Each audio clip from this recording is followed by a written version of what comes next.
Hi, hello, అందరికీ నమస్తే. నా పేరు సీన వెంకటేశ్వర్లు, బీసీ నవచైతన్య వేదిక వ్యవస్థాపక అధ్యక్షుడిని.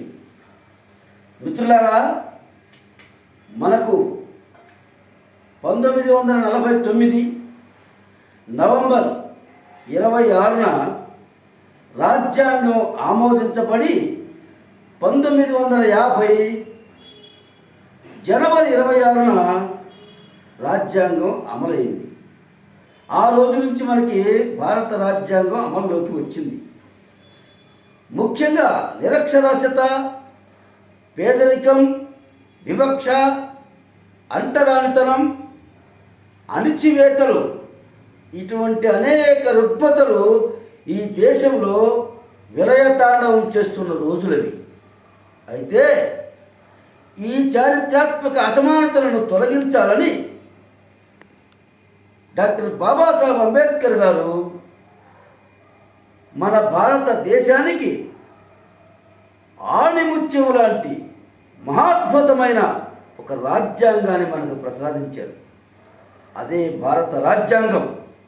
అయితే ఈ అణచివేతలు, అసమానతలు దూరం చేయాలని ఒక దూరదృష్టితో, ఒక కఠోరమైన దీక్షతో అంబేద్కర్ గారు అహోరాత్రులు కష్టపడి ఆ రాజ్యాంగం తెస్తే నేటి పాలకులు ఆ రాజ్యాంగాన్ని అమలు చేయటంలో విఫలం చెందారు.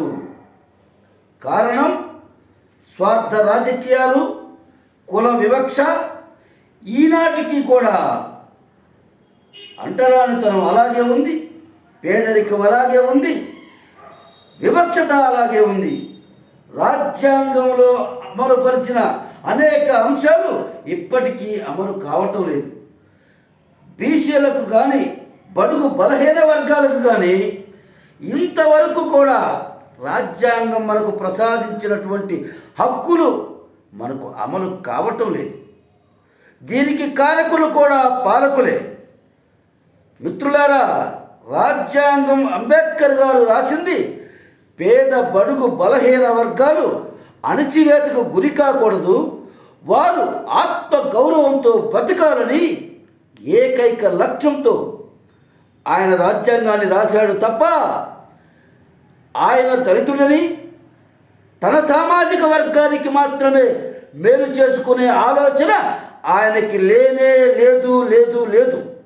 ఈ భారతదేశంలో అప్పటికే 70 కోట్ల 80 కోట్ల జనాభా ఉన్న టైంలో అందరికీ న్యాయం చేయాలని, బలహీన వర్గాలకు, ముఖ్యంగా బడుగు బలహీన వర్గాలకు న్యాయం చేయాలనే లక్ష్యంతోనే ఆయన రాజ్యాంగంలో అనేక అంశాలు పొందుపరిచాడు.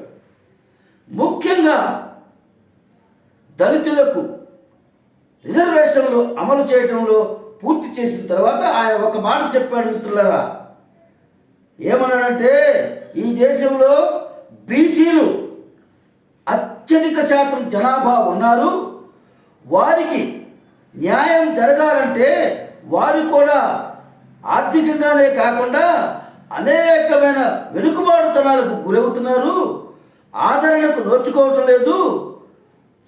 వాళ్ళు కూడా మోస్ట్ బ్యాక్వర్డ్ క్లాసెస్ కూడా వాళ్ళలో ఉన్నారు, వెనకబడిపోయి ఉన్నారు. కాబట్టి వారికి కూడా రిజర్వేషన్లు కావాలి, అమలు చేయాల్సిన అవసరం ఉన్నది.